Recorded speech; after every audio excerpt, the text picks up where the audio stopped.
Check 2. It's on. Hello to all my fans.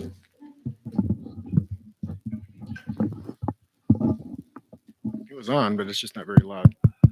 Yeah, okay.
Yeah, I basically say,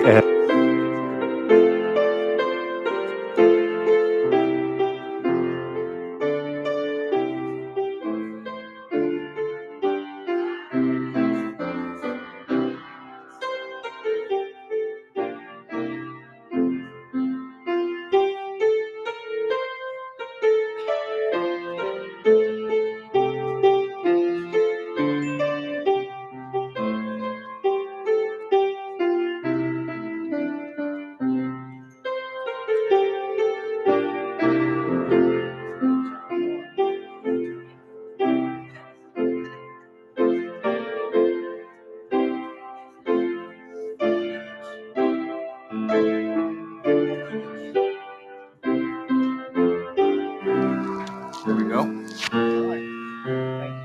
Testing.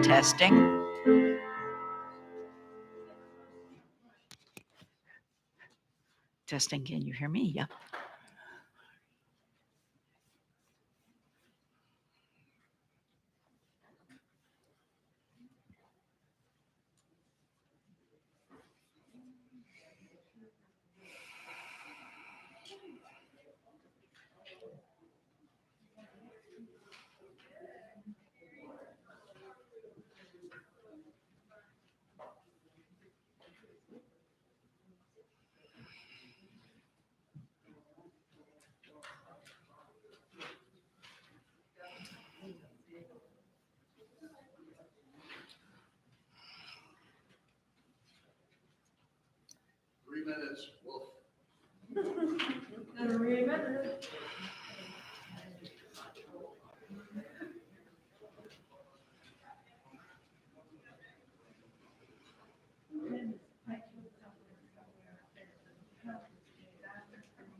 I move slow. Is it okay if I start moving down the steps at the 1 minute mark? No?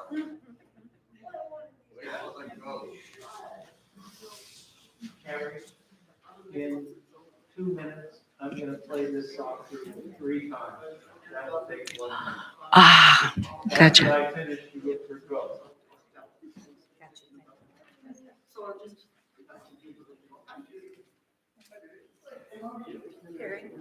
I'll be coming up too. 2 minutes. 2 minutes.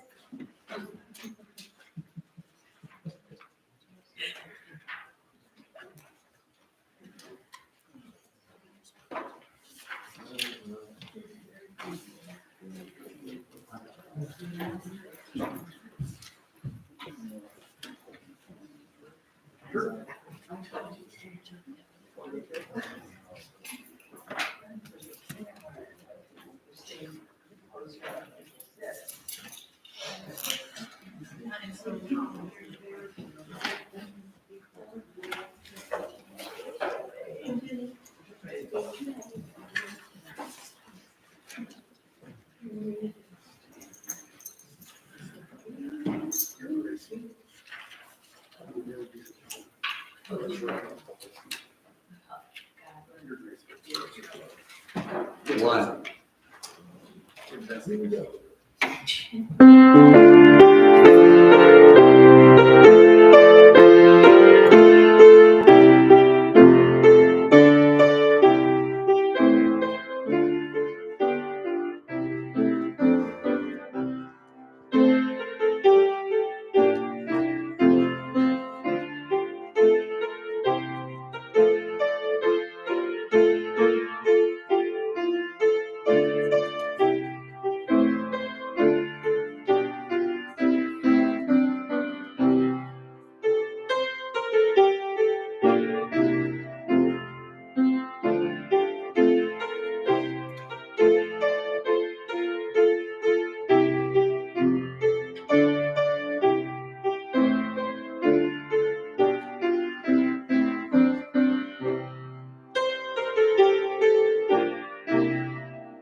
Indeed, welcome everyone, both those who are here in person and those who are watching from home. We'll begin our announcements with a special and joyous one. From Arun Nadaraja, the chair of our Religious Education Council. Yes, it is a joyous announcement. We have finished our search process for a new religious educator, and I have the pleasure of introducing you to Ginny Gottman, I'm sorry, who will be starting. She just signed the contract, so she'll be just starting from now on. And Ginny has, so originally from Ohio, but she has lived all over the country, Arkansas, Florida, and now she has returned back here, and she's a new member of the congregation and will be starting in this position. So, Ginny, if you would come forward.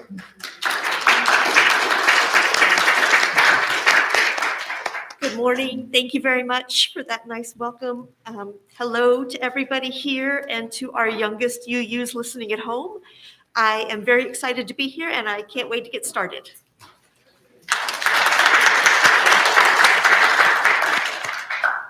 Go ahead. Oh, we got some more.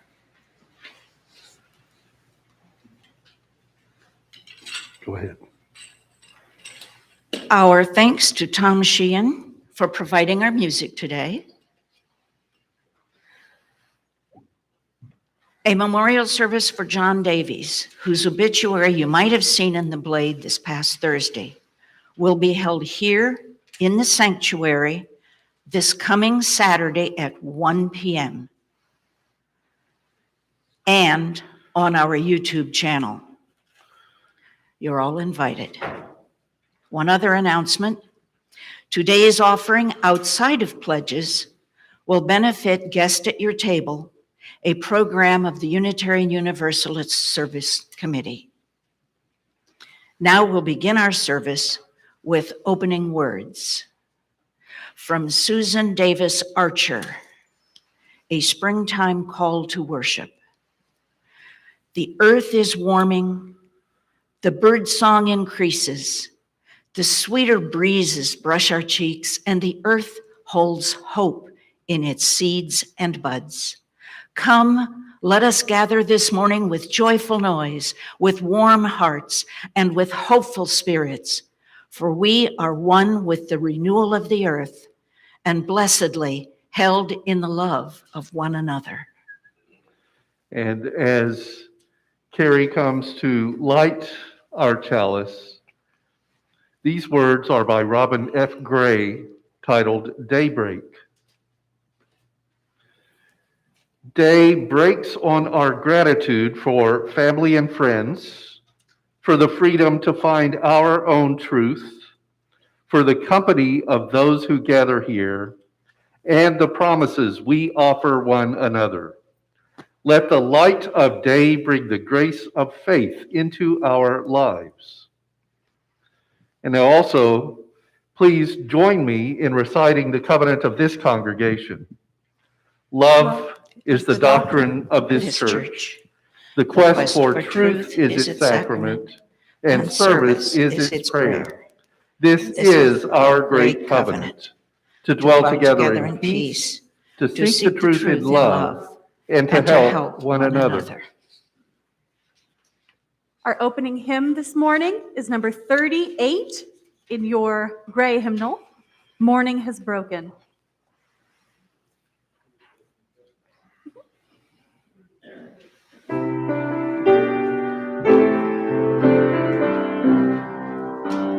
Morning has broken like the first morning. Blackbird has spoken like the first bird. Praise for the singing, praise for the morning, praise for them springing fresh from the word. Sweet the rain's new fall, sunlit from heaven, like the first dew fall on the first grass. Praise for the sweetness of the wet morning, strong completeness where God's be last. Mine is the sunlight, mine is the morning, born of the one light, Eden saw play. Praise with elation, praise every morning, God's recreation of the new day.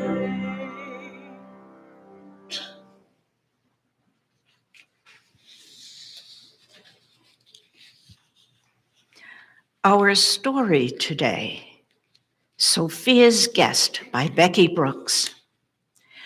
Once upon a time, there was a teacher named Sophia. Sophia had been a teacher in the town where she lived for so long that the kids she first had in her class grew up and had kids of their own and sent them to her class too. Nearly everyone in the town knew Sophia and loved her because not only was she an excellent teacher, but she was also very kind. One day when Sophia got to work, she found a note on her desk. The note read, "Dear Sophia, I will be around tomorrow. I wonder if I might stop by your house for tea tomorrow afternoon. Your friend, God." At first, Sophia thought it was a joke, but the more she thought about it, the more she realized that if it was a joke, it wasn't a very funny joke. And she couldn't think of anyone who would play a joke on her like that. Okay.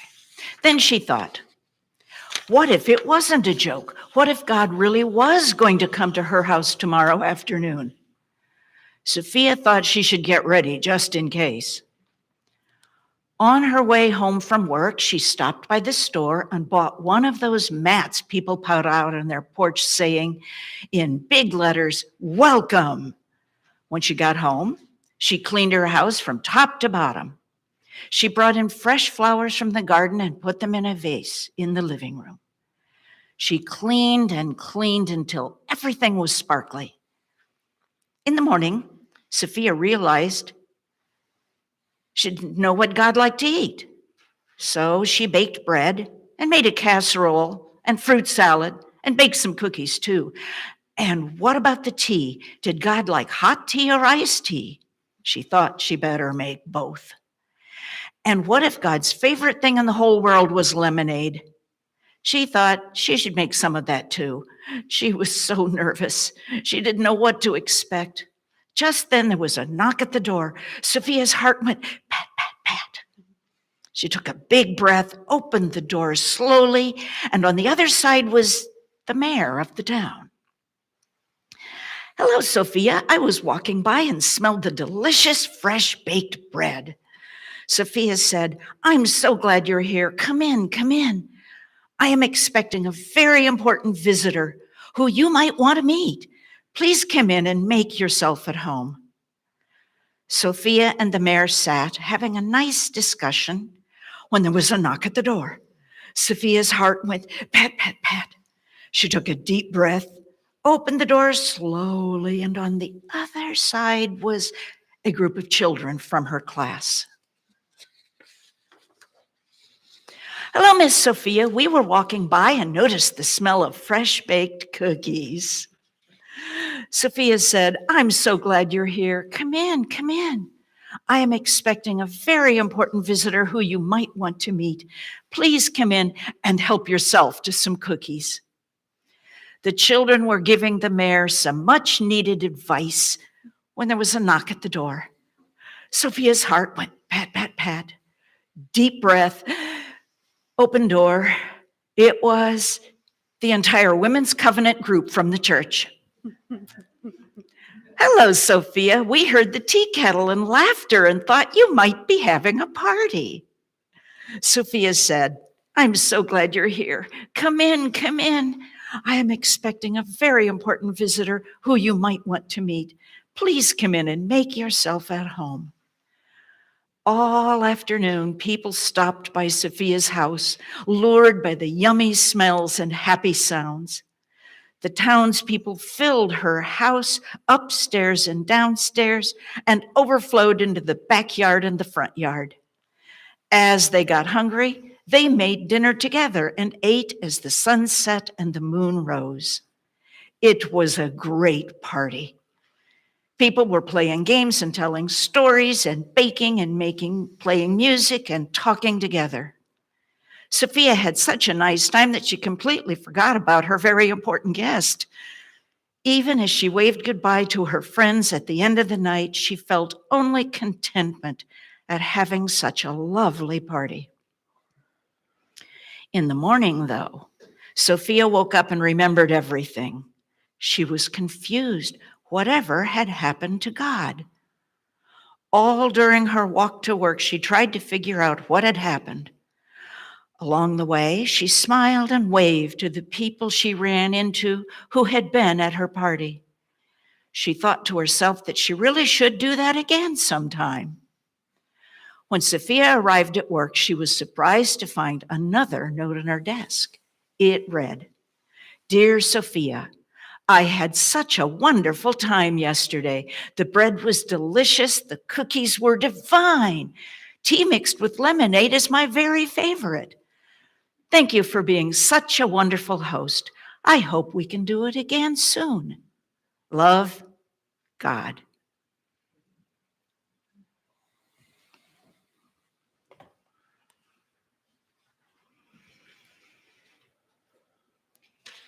Our centering music this morning is number 1010 in the Teal hymnal, We Give Thanks. I'd like to give special thanks too to Tom playing today. It's his birthday, and this is how he's choosing to spend.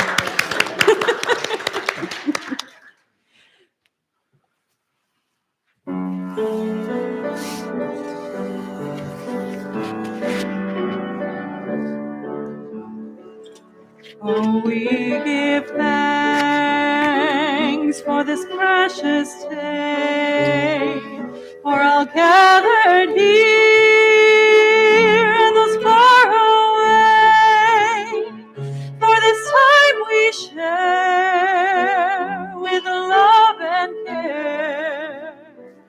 Oh, we give thanks for this precious day.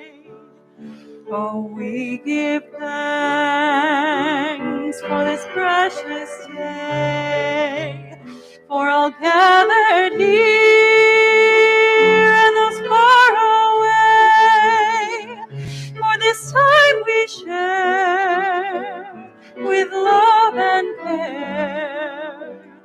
Oh, we give thanks for this precious day.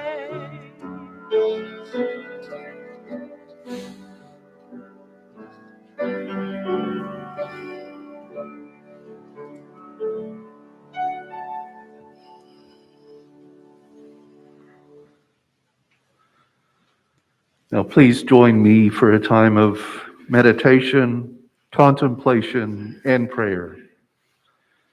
There is much in our hearts and in our minds this morning. The world situation, especially the invasion of Ukraine by Russia, and the response of other nations, including the United States. There's concern about the state of our nation as well, with courts making decisions, some of which many of us do not agree with the Senate and the House doing their business, some of which many of us do not agree with. And the same with the executive branch of government as well. And that's on both national and state levels and even locally. Also at this time, each of us has our joys and concerns, our celebrations and our sorrows. We're celebrating a birthday. We're celebrating a new start of a program in this congregation. And we have celebrations and concerns of health as well, not just for me, but for many of us. These are words by Audette Fulbright Fulson, Prayer for the Morning. Did you rise this morning broken and hung over with weariness and pain and rage, tattered from waving too long in a brutal wind? Get up, child. Pull your bones upright, gather your skin and muscle into a patch of sun. Draw breath deep into your lungs. You will need it, for another day calls to you. I know you ache. I know you wish the work were done, and you with everyone you have ever loved were on a distant shore, safe and unafraid. But remember this, tired as you are not alone. Here and here. And here also there are others weeping and rising and gathering their own courage. You belong to them and they to you. And together we will break through and bend the arc of justice all the way down into our lives. Let's observe 1 minute of silence.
Spirit of life, come unto me.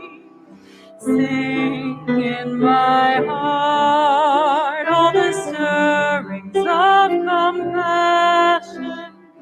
Blow in the wind, rise in the sea.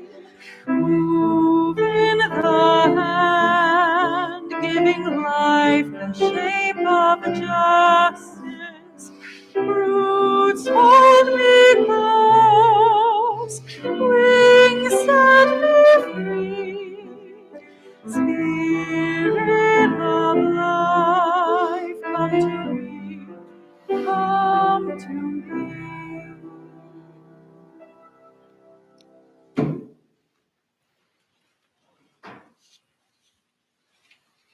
And this reading from Cymbeline by William Shakespeare. I am glad I was up so late, for that's the reason I was up so early.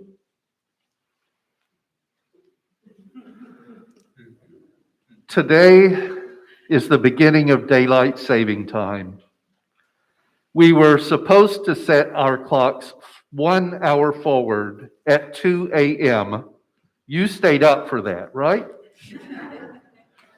Instantly, it was 3 a.m., and we say we lost an hour, which we'll get back in November when we revert back to standard time. So now the clock is an hour ahead of our living, and we have to get used to doing things early because the imposed clock seems to control our motions more than our own habits do. We will get accustomed after a while and then go through time and life mismatches again in the fall with the next time change. But maybe then it will be a bit more restful.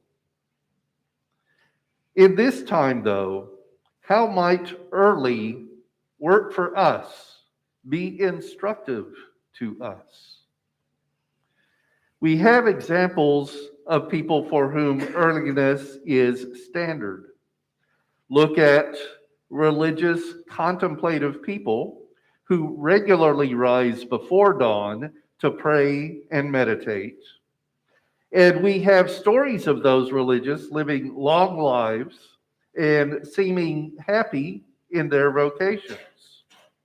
But yes, we might also know of former brothers and sisters, monks and nuns, who left that life to join the real world.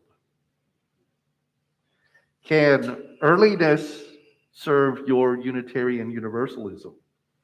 I'd say yes, while recognizing that in our faith, your spiritual practices are your own.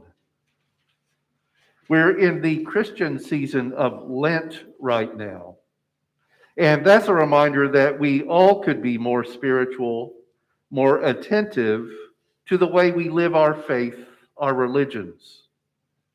So even if you don't wake up early, you might call upon your spirituality earlier than your norm, and let that earliness help you to live better, or at least more mindfully.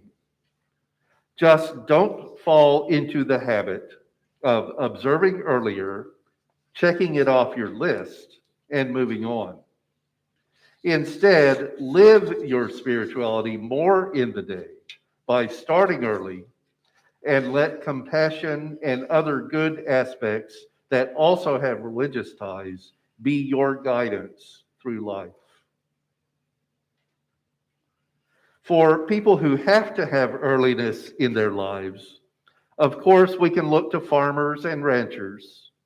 Some of us have that as family background, knowing that they have to care for animals more according to the relationship with sunlight than for animals learning how to tell time. Even your house pets might show that, with time changes and their food bowls. With animal care, there's also a greater tie to routine, and routine can get pretty broken if earliness enters into it. So be aware of what early can and cannot help. We know the sayings, Ben Franklin's early to bed and early to rise makes a man healthy, wealthy, and wise. And most of us might sleep in and sacrifice wealth as long as we're happy in health and relatively wise. And there's the early bird gets the worm, but we're not very bird-like, and our appetites go for something other than worms for breakfast. There might be general earliness cultivated in our upbringing too. My mother tried to instill in me the concept of being 10 minutes early to appointments and functions. Good in concept, as you don't keep people waiting, but even as a kid, there were too many times that didn't work out. Being in a strange place before anyone else, and learning to coexist with others who are consistently late. Earliness has rewarded me when it's just my clock. Getting to the office before anyone else has come in lets me start to generate the energy and activity of a workplace in a way, while also having it be quiet for a while before other people come in. And there isn't the fatigue of being the last one there late at night. With earliness, don't be concerned about your full life cycle. Some people achieve great things early in their years, while others of us might have thought of ourselves as kid geniuses, but didn't make what felt like our mark till pretty late in our time. That's just part of the nature of life, I think. And early reward doesn't necessarily mean life continues well. Go for the earliness you can hold, maybe, and set aside rather than an earliness that's a burden to carry long. In the spirit of earliness, could this Sunday service conclude soon? It's hard to tell if we really end early, with most of our services being under an hour during the pandemic. Still, we can confuse the latecomers by are already being at coffee hour, and welcome those still on standard instead of daylight, as if they intended only to be here for the after-service social time. They might realize the time on the way here, though, which could make them turn around, go home, and go back to bed. One more question we might have in this congregation is, will I return early from my medical leave? My last task here before I'll be in Cleveland for a month receiving and recovering from a stem cell transplant to address my multiple myeloma is next Sunday's Spiritual Adventures Forum on Zoom, where you'll have the opportunity to ask the minister whatever questions come to your mind in that hour. Remember, it's ask the minister, not just ask the patient. It's not likely that my time away will end early. The medical experts at university hospitals in Cleveland have done enough stem cell transplants to know what calendar is needed, and I doubt they'll bend the schedule so that a Unitarian Universalist minister can get time off for Easter. So you won't see much of me for a while outside of some updates on Facebook, Twitter, and Instagram. Tell you what, when I do get back, I'll try to check in early to see how you've kept the church thriving. Sometimes I give 1,000-word short sermons. In the spirit of early, let's make this one 999. We're there now. Some of us need our coffee more because of the early day. So let's move on. So be it.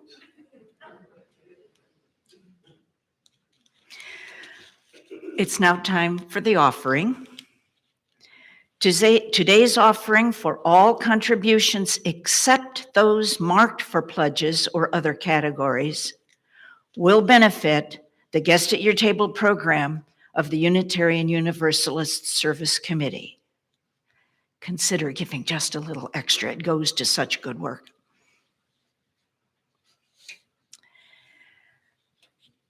And coming soon.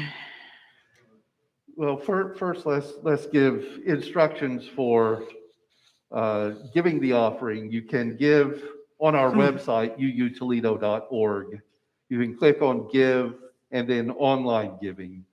Or you can send a check to this church, First Unitarian Church of Toledo, at 3205 Glendale Avenue, Toledo, Ohio, 43614. And now to coming soon. As I've already said, next week at 9:45 a.m., our Spiritual Adventures Forum on Zoom will be Ask the Minister.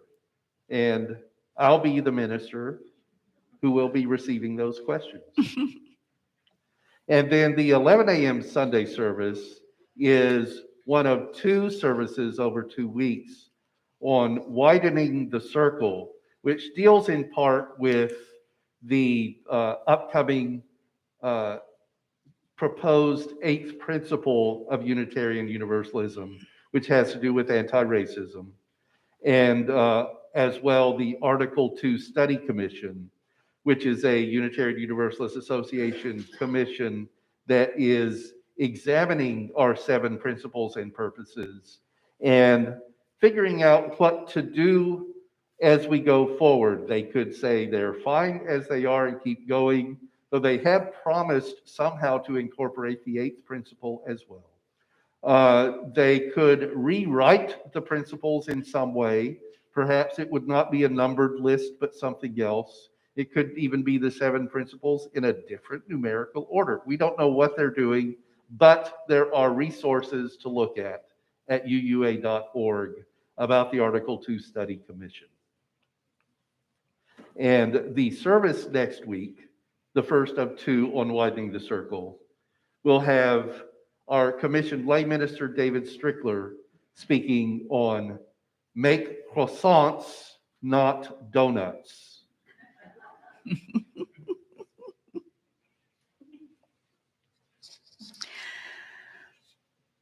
Today after the service, coffee hour and social time down the hall. Everybody welcome. And these closing words. May we look with gratitude upon this day for the beauty of the world, for the first radiance of dawn and the last smoldering glow of sunset. Let us be thankful for physical joys, for hills to climb and hard work to do, for music that lifts our hearts in one breath, for the hand clasp of a friend, and for the gracious loveliness of children who remind us of the wonders of life. May we be appreciative above all for the concern and love of those around us, for the exceeding bliss of the touch of the holy, which suddenly awakens our drowsy souls to the blessed awareness of the divine within us and within others. For all this, and for the countless other blessings present in our lives, let us be grateful. Amen. And as Carrie comes to extinguish our chalice and send the flame, I have these words. After an early service on the first day of daylight saving, let's send the flame into the world with thoughts that it's not time that consumes fire, but fuel. May we take the time to use fuel well and not run out early.